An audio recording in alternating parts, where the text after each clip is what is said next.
We have some other TRICON news also, but first we'll go to some McAnnally Hildeman Racing news. Connor Mosack, we just talked about him. He's going to be full-time in their number 81 truck, which is renumbered. They ran the 43 last year with Daniel Dye. Now that's going to be the number 81 team. He's going to run full-time there. Mosack, a guy, a couple ARCA wins in his career, had 9 starts in the Truck Series in 24, got a top 5, 28 starts in Xfinity, most of them coming with Sam Hunt in 2023. Had a couple of top 10s there. Another guy who we haven't seen been able to run a full season yet in some decent equipment, and he'll get that opportunity next year with the team that damn near won the title with one of his teammates last year. Hard not to be happy for the kid, right, Elliot? He's 25, so kind of a bit older than some of these other prospects. Looked like the real deal, though, in the Xfinity Series this season once he got behind some JRM equipment for 2 races, P6 at Chicago. I think you actually have part of that car. Yeah, right behind me there, a little front nose piece. Yeah, and then also led 5 laps at Charlotte Road Course. So this is someone who keep an eye out for in the Truck Series at the road courses. He could be someone who hits, a pretty favorable outright ticket for you, maybe some top 5s along the way. Also showed in ARCA that he will not go quietly into that good night, Elliot. I mean, this is a guy who is proven he's about elbows up racing down there in that series. So I think we're going to see the same thing in the Truck Series. Great signing all around once again.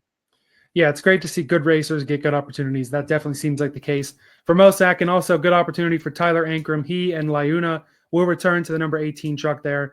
I think he was a playoff driver last year. Overall, a pretty good little Truck Series driver, has had a few years there. Maybe a guy who maybe doesn't get that opportunity to move up, but you need those guys that can run in trucks and run competitively and not embarrass you, and that's what Ankrum's been.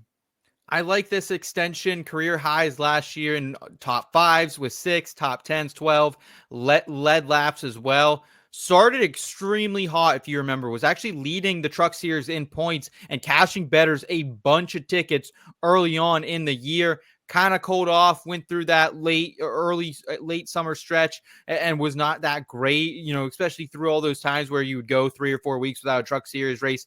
He kind of fell off. Did have a good finish to the season, though, aside from Phoenix.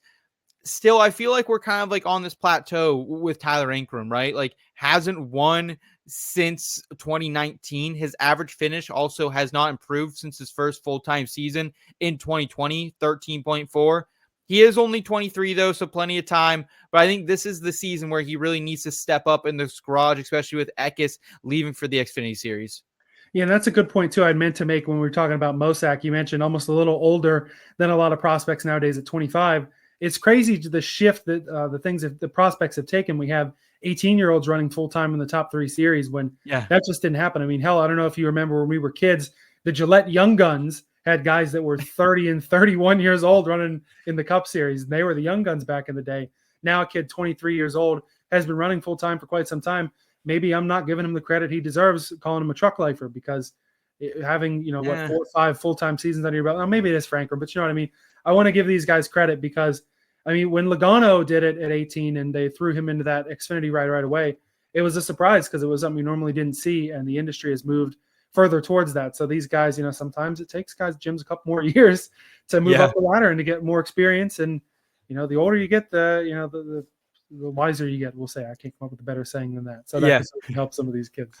Yeah, it was funny because I actually saw a picture of Joey Logano in his rookie season in the Cup Series, and it was like a boys with men. You know what I mean? Like, he was literally a child walking around with grown-ass men. It doesn't feel that way anymore, though, right? Like you and I have been in the garages, we've been in the media center, and there's a bunch of young kids walking around. You know what I mean? Ty Gibbs is still probably the youngest full-time driver in the Cup Series, but we're getting younger and younger as the years progress. So excited to see what Tyler Ankrum can do. But it is funny how the overall evolution has changed, and there are just so much younger drivers, younger talent throughout the entire industry. Yeah, it is funny that we're kind of the young guns, the media center, but then a third of the drivers we're covering are 12 years old, it feels like. But anyway, a couple other truck seats got filled this week. Toni Breidinger will drive the TRICON number 5 truck full-time next year. Has only had a handful of truck starts, ran fairly cleanly and fairly well, didn't lead any laps, hasn't led a lap actually in any of these high-level racing series, but had 4 ARCA top 5s in 23. More than half the races were top 10s, and she was 4th in the ARCA standings last year. Again, one of those young drivers that being full-time in good equipment, we'll really see what she has. Awesome story, regardless of how she performs. Coming from San Francisco, she got her start driving go-karts at Sonoma Raceway with her twin sister, Annie. Annie does STEM. Now Tony's still behind the wheel. And she's got a lot of backing, right, Elliot? Celsius, Toyota. We've seen Victoria's Secret on a truck a time or two as well. Mm-hmm. I also think Raising Canes and Sunoco, I think, did her whole ARCA year last year. So yeah. I mean, but I think she's got some talent, to be honest with you. P15 in her first ever Truck Series race at Kansas a couple of seasons ago. And Kansas is an intermediate. Like, that's a pretty good run there. She also had a P17 at Nashville. That's pretty decent for a beginner as well at another intermediate. We only really saw her in Daytona in truck equipment this past year, which you can't really take anything hard from. So I'm excited what Toni can do. I think there will be legit times where we are potentially backing her in head-to-head matchups. So I'm hoping she can make the best out of this equipment. Might be a slow start for her, but we'll look for her to catch on later down the stretch in 2025. Yeah, and she's just another young driver that just will need the seat time. I mean, there's something that I remember from her a couple of years ago, one of her first ARCA starts, where she didn't realize she could run wide open at Talladega. So that's the learning curve starts lower for some people. But then I talked about this when we did the prospect draft. She's got the marketing behind her. She's got clearly a full season of funding to go run we'll call it one of the 10 best trucks in the garage. Yeah. We'll really see what she's got. And certainly won't be any excuses there. And no excuses for Gio Ruggiero either, who's going to run full-time in the number 17 truck for TRICON, replacing Taylor Gray. He was third in the ARCA East points with the win this past year. And in the full season or the full tour ARCA, he ran 10 of 20 races, 7 top fives, led 105 laps. Clearly a guy that has some talent. Another big prospect in the Toyota pipeline that's getting a very good truck as well. This is someone who seemingly came out of nowhere this past year. I didn't know much about Gio until 2024, but a very promising driver as seen in ARCA. He was a threat to win Dover when we were there in person in the spring. Mm-hmm. Only 18 years old, just started racing short tracks up in Southern Mass, so a little bit of a masshole we were dealing with that up here. But so only started racing in 2021, so still very young, but talented. We're seeing that. I would argue, Elliot, maybe it's not the most talented group of Truck Series drivers we've ever seen, but damn it if it isn't the most intriguing. Yeah, TRICON especially has a really good team going there.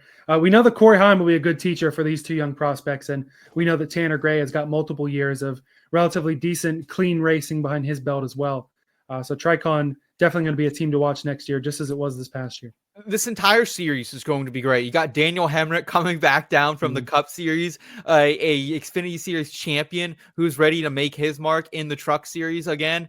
Like it's going to be, you got Corey Heim, who wants to go scorched earth on everyone for not getting a better ride in the Xfinity Series or the Cup Series. I mean, talk about people who are motivated. This series is going to be must-watch appointment television every single time it's on TV in 2025. Man, I agree with you. And it certainly is going to be something that we try to make some big money on heading into next year. Yeah, let us know in the comments below, guys. Who is your favorite driver for 2025 in the Truck Series? Do you think these are all good signings with Gio, Toni, Tyler Ankrum coming back, Connor Mosack? Ellie and I are pretty excited, but we'd love to hear your guys' opinion as well.